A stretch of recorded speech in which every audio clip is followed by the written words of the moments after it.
e dormiu ao relento. Ele apoiou a sua cabeça sobre uma pedra e dormiu e teve um sonho. Naquele sonho ele viu o céu aberto, uma porta aberta no céu. E no topo, vamos dizer assim, da porta estava o mesmo Senhor, Yahvé, Jeová. E daí descia uma escada que tocava a terra, onde ele estava apoiado, a cabeça sobre a pedra.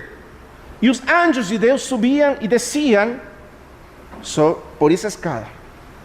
Esse é o sonho de Jacó que o Senhor Jesus está citando para Natanael.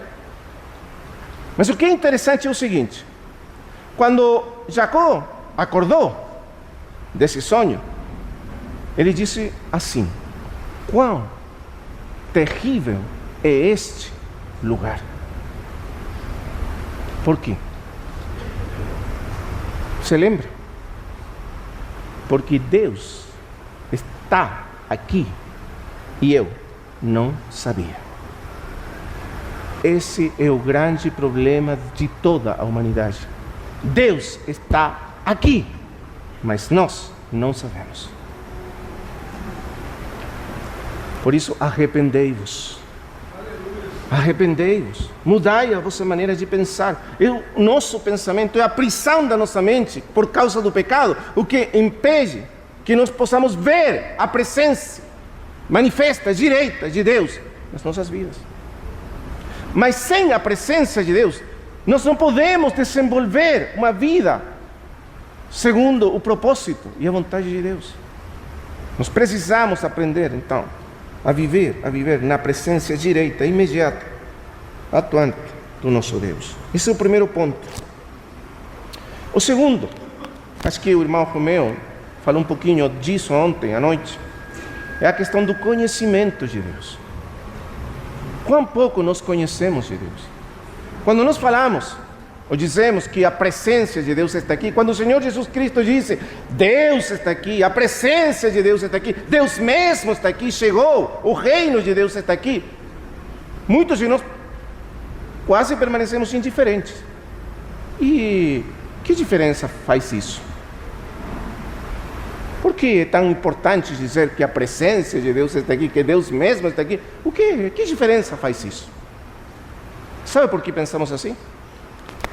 Porque nós não conhecemos a Deus. E nem sabemos o que quer dizer a palavra Deus. E todo o conteúdo e o significado de Deus. Conhecimento de Deus. As pessoas não conhecem a Deus. As pessoas daquele tempo do Senhor Jesus não conheciam Deus. As pessoas de hoje menos conhecem a Deus. E infelizmente muitos de nós conhecemos muito pouco de Deus.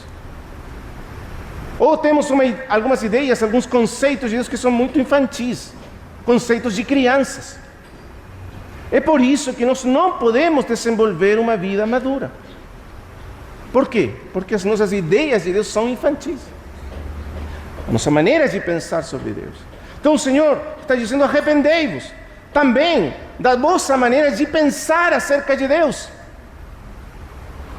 Porque vocês estão totalmente errados sobre o que pensam, o que imaginam acerca de Deus.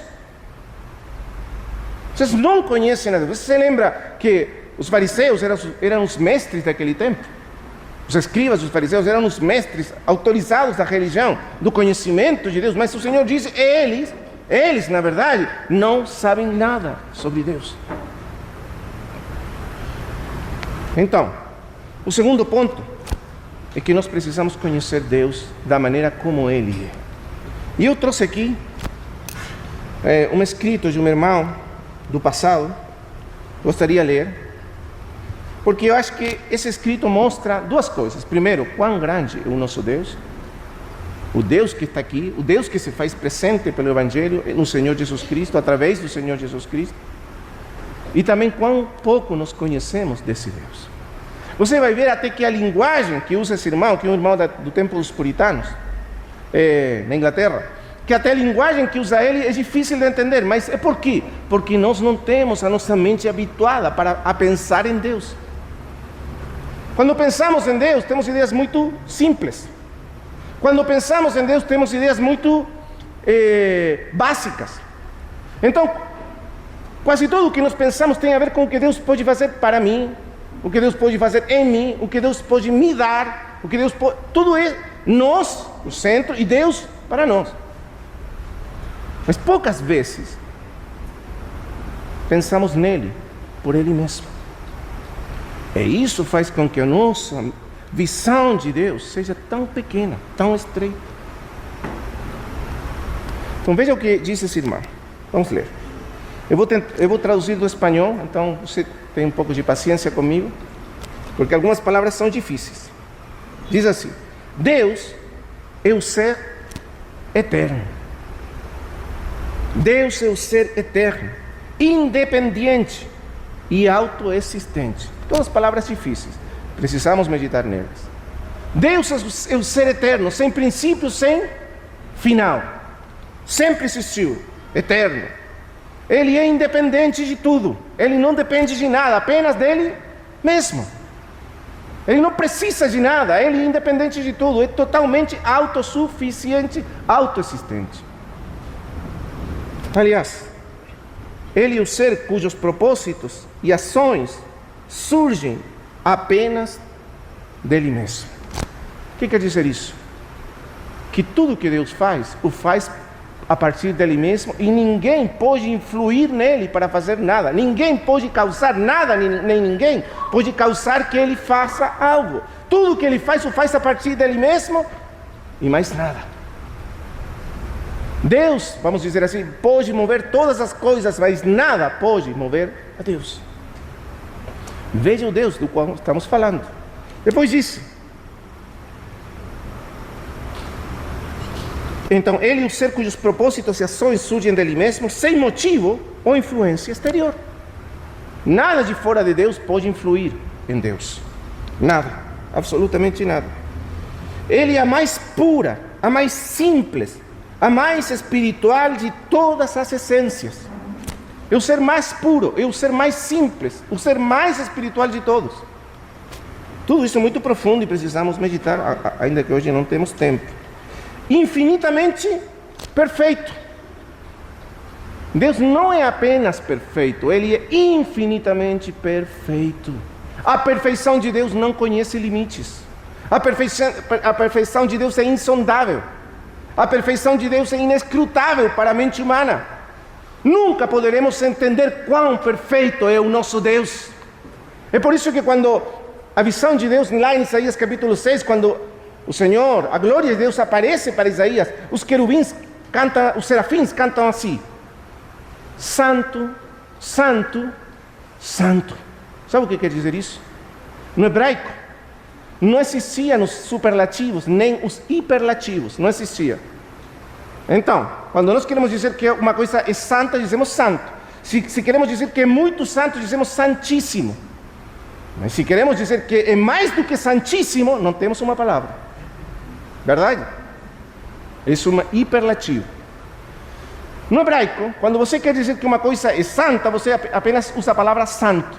Se você quer dizer que é muito santo, coloca santo, santo. Por exemplo, o lugar santíssimo. O santíssimo lugar, no hebraico se escreve o santo, santo lugar. E se traduz santíssimo. Mas quando você acha que Deus não é apenas santo, santo. Deus não é apenas santíssimo. Deus é santo, santo, santo. Está vendo? Ele, vamos dizer assim, santo ao quadrado, mas ele santo elevado à terceira potência. Quer dizer, ele é mais do que santo. Não temos palavras para definir e expressar a sua santidade. A santidade de Deus é inescrutável. Esse é o nosso Deus. A sua grandeza, diz o Salmo, é inescrutável. Ninguém pode sondar a grandeza de Deus. Esse é o Deus que está aqui, diz o Senhor Jesus. Você entende o que estamos falando? É isso que precisamos entender. Quão grande é o nosso Deus. Depois diz aqui o irmão, acrescenta. Ele diz, ele é eternamente autossuficiente, sem necessidade de nada daquilo que ele ha criado. Que maravilha. Deus criou tudo. Criou as estrelas, as galáxias, o universo, a vida. Todas as coisas foram criadas por ele, mas ele mesmo não precisa de nada. Ele o criou simplesmente porque Ele quis, mas não porque Ele necessite ou precise daquilo que Ele criou. Na verdade, Ele é totalmente autossuficiente nele mesmo. Glória ao Senhor. O que mais? Ele não necessita nada daquilo que é criado. Ilimitado. Ele é ilimitado em sua imensidade. Olha que expressão bonita, né?